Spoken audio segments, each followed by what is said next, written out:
Programa Outras Palavras, um oferecimento Sindiúte MG, Sindicato Único dos Trabalhadores em Educação de Minas Gerais. Educação em Debate. Hoje é uma conversa muito especial.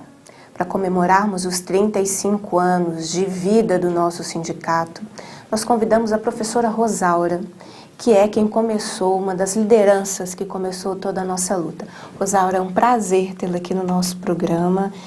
Muito emocionada, porque é uma história muito bonita, a sua história de vida e de militância. Então, agradeço a oportunidade de você partilhá-la conosco. Eu que agradeço, Bia, e é um prazer enorme estar aqui, contar essa história. Tenho feito isso, né, e acho que é importante a nova geração conhecer a história da UTES, então essa iniciativa, vocês estão de parabéns. Nossa história começa em 1979, é isso? Isso. Em 1979, eu estava começando a trabalhar como professora, dando aula de física no Estadual Central, e ainda era estudante da UFMG quando o pessoal começou a convidar a gente para participar de algumas reuniões na Fafiche. Inicialmente era tentando retomar ou montar uma chapa de oposição ao Simpro, que é o Sindicato dos Professores da Rede Particular. Mas nesse período estava começando a retomada democrática no Brasil e acontecendo greves no Rio de Janeiro, greves de professores em São Paulo, greves de metalúrgicos, né? A ditadura, a gente ainda estava no período da ditadura militar, mas já com o início de redemocratização no Brasil, né? E aí nessas reuniões na Fafiche, teve uma delas que eu fui e tinham vários professores da rede estadual nessa reunião. E algumas decisões dessa reunião foram muito importantes, né? Decidiu-se procurar a PPMG, que era a Associação dos Professores Primários de Minas Gerais, e o Simpro, e reivindicar que as suas direções convocassem assembleias para discutir a questão salarial dos professores.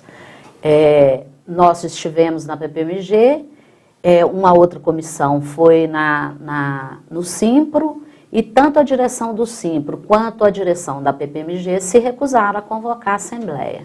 Então, esse grupo de professores decidiu convocar uma assembleia por conta própria, né?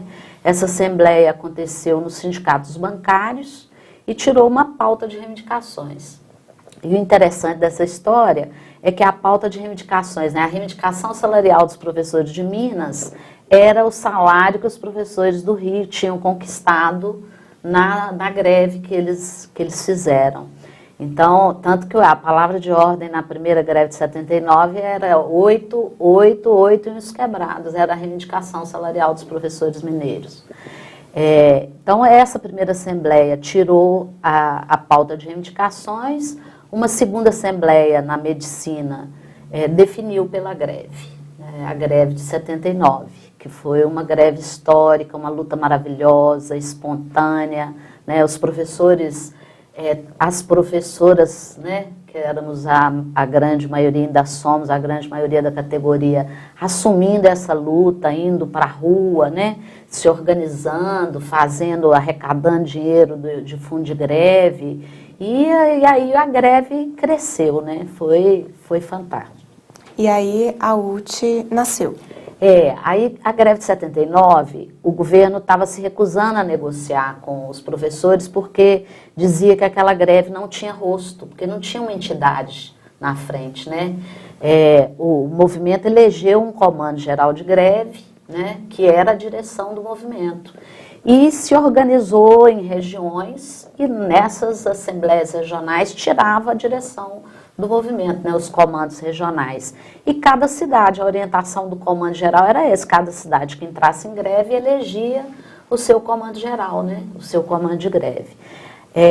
Tem um episódio interessante que foi a dona Maria de Lourdes Paraíso Coutinho, a professora mais velha de uma escola aqui em Belo Horizonte, quando o governo falou que a greve não tinha rosto, ela foi para o Estado de Minas, para o jornal, e falou assim, eu sou o rosto da greve, né? É uma greve que foi assumida pelos professores. Os professores se assumiram como o rosto da greve. né? E a próxima assembleia, no pátio da Assembleia Legislativa, já tinha 10 mil professores, né? E todo mundo levantou o braço falando, eu sou o rosto da greve. Então, a greve durou 41 dias, atingiu 421 municípios, uma greve espontânea com uma direção eleita na base ali, né, e naquele momento. E o maior saldo dessa greve foi a criação da UTE. No final, em julho, nós fizemos um congresso e decidimos criar a UTE, né, que é a União dos Trabalhadores do Ensino. Em 1980, uma nova greve, Rosaura, mas marcada por muita repressão. Conta um pouco desse período para a gente, já como UTE, União dos Trabalhadores do Ensino. Em 80 nós resolvemos fazer uma outra greve e aí o governo, que era na época o Francelino Pereira, né, que inclusive em 79 mandou a polícia também. 79 teve o 29 de abril que o Francelino mandou reprimir uma manifestação na Praça da Liberdade, jogando água nas professoras, né, jatos d'água e bombas de gás lacrimogêneo. Então teve repressão em 79. Só que a repressão de 79, ao invés de fazer o movimento diminuir, fez o movimento crescer, né? Só que o Francelino, em 80, botou a polícia na porta das escolas, ameaçou de exoneração e de demissão aos professores. Então, a polícia veio de forma muito mais violenta, né? Então, a greve, ela durou uns 15 dias, mas era assim, uma cidade entrava hoje e a repressão era tão violenta que saía no dia seguinte, né? E aí teve realmente exoneração de professores contratados e suspensão de professores efetivos. Teve uma punição violenta em 80. Mas a UTE continuou, né? A repressão foi grande, mas a gente conseguiu fazer a UTE crescer, se manter viva, né? A UTE a gente fazia as coisas tirando dinheiro do bolso, né? Todo mundo bancava essa entidade, né? Então, a gente trabalhava no horário que tinha livre, ia para as escolas, fazia discussão, né? Fazia vaquinha para pagar aluguel da sede, fazia vaquinha para pagar o telefone. Ou seja, a gente construiu essa entidade do nada, né? Os professores de Minas, eu fico também muito emocionada de contar essa história, porque é uma história muito bonita, né? Criar uma entidade do zero, e é essa entidade que tem essa importância que tem hoje, né? Em 89, você é eleita presidenta da UTE. E você tem um papel fundamental nessa articulação da nossa categoria, dos diversos setores, para que em 1990 se dê a unificação dessas entidades. Conta um pouco dessa história para a gente. Ao longo desses anos, nós tivemos várias greves e sempre o governo usava, principalmente a PMG, né, para dividir o movimento. Então, em vários momentos da nossa história aí nesse período, né, na hora da campanha salarial, na hora da greve, o governo chamava a PPMG para negociar, tentando tirar a UTE da cena política, do cenário político. E a categoria percebia isso, né, essas manobras que o governo usava para dividir a categoria, né? Usava as diferenças, as divergências para dividir.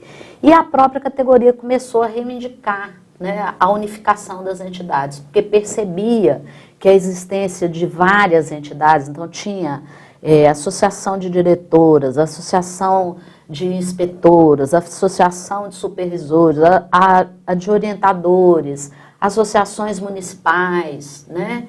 Então, a ideia era unificar num grande sindicato, né? E com todo mundo no sindicato para que o governo não utilizasse essas diferenças para dividir a categoria. Então, a categoria reivindicando isso, nós articulamos, começamos a tentar fazer esse processo de unificação, e aí criamos uma comissão com a participação de elementos das várias entidades, né, numa comissão de unificação. E realizamos um congresso, né, o congresso aconteceu em 1990, teve mais de 3.000 delegados, professores, trabalhadores em educação do estado todo, para discutir e unificar as entidades. Nesse congresso de unificação, nós elegemos uma direção provisória, eu era presidente da UTE e fui a primeira presidente eleita nesse congresso do Sindiúte, e essa direção do Sindiúte, ela tinha uma composição com as várias entidades que participaram do processo de unificação. Então, tinham pessoas da UTE, da PPMG, da OEMIG, das associações municipais. Então, foi uma composição das várias direções. Você acompanhou um importante depoimento da professora Rosaura, que conta a história do nosso sindicato. Convido todos os telespectadores a continuarem conosco no próximo programa.